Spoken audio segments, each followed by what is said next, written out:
Hey y'all, and welcome to the Hillbilly Chicken Ranch. I am Susan, your hostess. Are you living in survival mode? This has been a journal and a journey for me, and I'm going to be reading several passages from this journal starting with December of 2023 because I'm a little bit behind on updating y'all on this journey. So I wanted to start there, and then I'm going to go through today, so it might be a few minutes in this video just to let you know on the front end. December 2023, I found my joy in a little stuffed gingerbread man toy that I named Patches. So this little gingerbread man I named Patches, and I found him in a antique store, and I fell in love with him and brought him home. And he's called Patches because he's got patches on his hat and his arm, his belly, so it was a fitting name, and I've kept him out all year. He sits in a cradle in my living room with some of the vintage dolls and stuffed toys that I have collected over the years, and he just brings me joy. He brings a smile to my face. God will use anything to return your joy, so don't doubt that he can return your joy. I'm going to finish reading my little passage here, and then we'll go on to the next one that I have in the book. Patches has become a Christmas tradition for my channel, but because of the joy found in this little item, I decided to keep it out all year long, and I just told you that. A friend of mine from church says, put it in your kitchen somewhere. Well, I didn't want to put him in the kitchen because he's a stuffed animal, and I didn't want him to get that greasy smell in him and everything, so I keep him in my living room. But I am truly, truly thankful that the Lord led me to that little object to show his affection for me, God's affection for me, and it returned my joy. January 1st, 2024, a new year, a new beginning. 7 affirmations for the new year. I release all the fear from my life. It's the only way to grow. Let go of fear and do things that scare you just a little. I am meant to have an amazing life. Believe in yourself. Have passion to find love, health, and happiness. Be grateful. Be eternally grateful for all God has given you.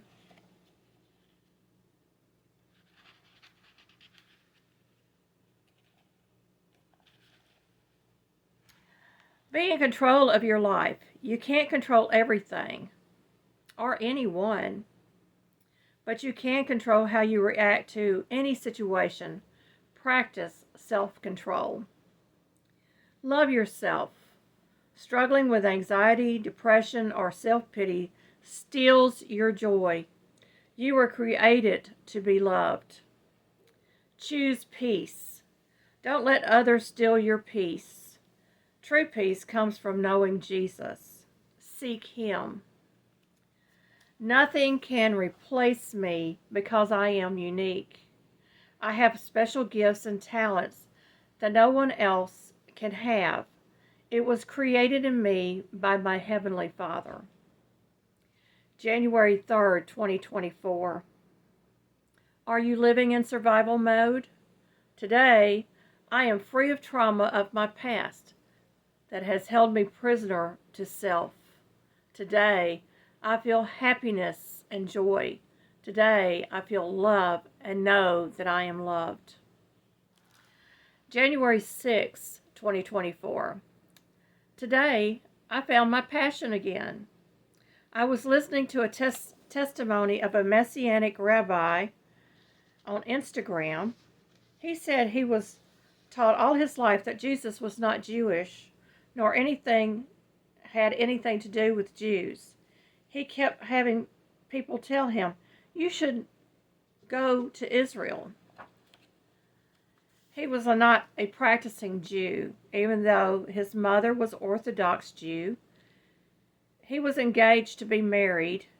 He wanted their honeymoon on an island where he could get high with his bride, but Israel kept blaring in his ears.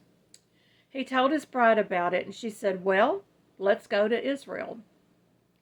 And they did. In Israel, he had a vision of Jesus.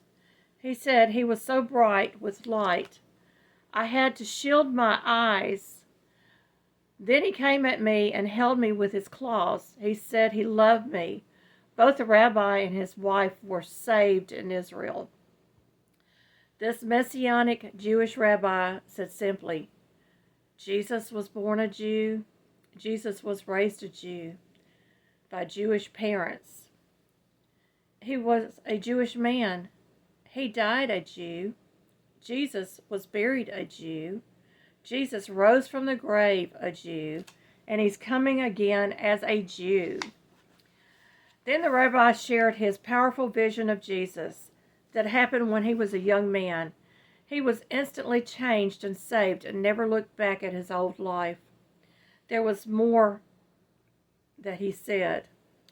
As I was thinking on all the Messianic Jewish man said, God was speaking to me. He said the language of love is in a home-cooked meal.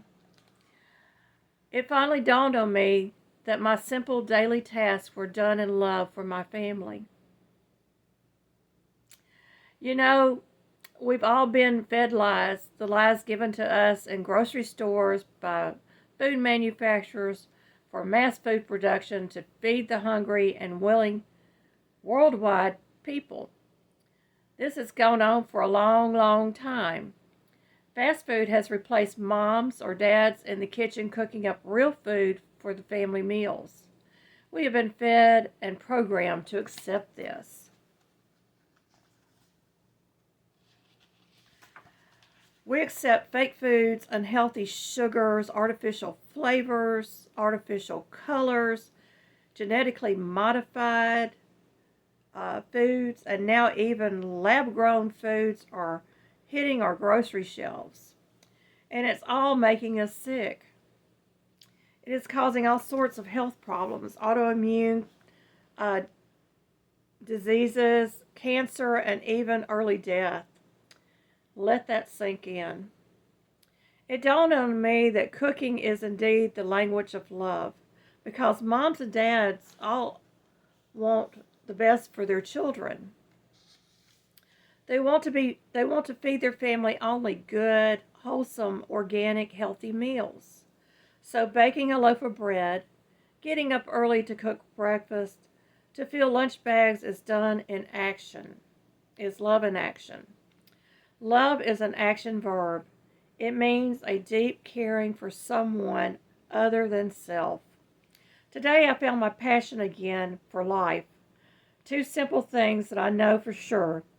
Jesus is Messiah, and the language of love that I can share with my family one meal at a time. Of course, making meals is only a small part of the love thing. The heart of love is only found in my relationship with Jesus. It's a step in the right direction. I feel such burdens being lifted off my shoulders. My mind is cleared of all the survival mode junk that I carried for years. I am healthier than I've been in years. The journey is not over yet. I still have days I deal with depression, self-pity. I have self-pity parties and other life issues, but I can smile again. And I can show love towards anyone who graces our home. Jesus said, I am the bread of life. He that cometh to me shall never hunger, and he that believeth on me shall never thirst. That's found in John 6:35, King James Version. May I always hunger and thirst for more Jesus, the source of my love.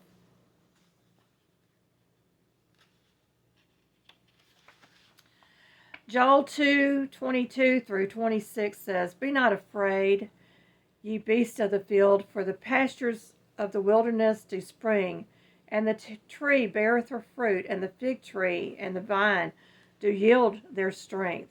Be glad then, ye children of Zion, and rejoice in the Lord your God, for he hath given you the former rain moderately, and he will cause to come down for you the rain the former rain and the latter rain in the first month. And the floors shall be full of wheat, and the vat shall overflow with wine and oil. And I will restore you to the years that the locust hath eaten, the cankerworm, and the caterpillar, and the palm worm, my great army which I sent among you. And you shall eat in plenty, and be satisfied, and praise the name of the Lord your God, that dealt wondrously with you. And my people shall never be ashamed. Which brings me to today, Leap Day.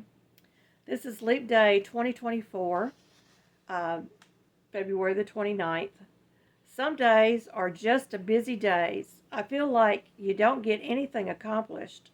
Today is one of those days for me.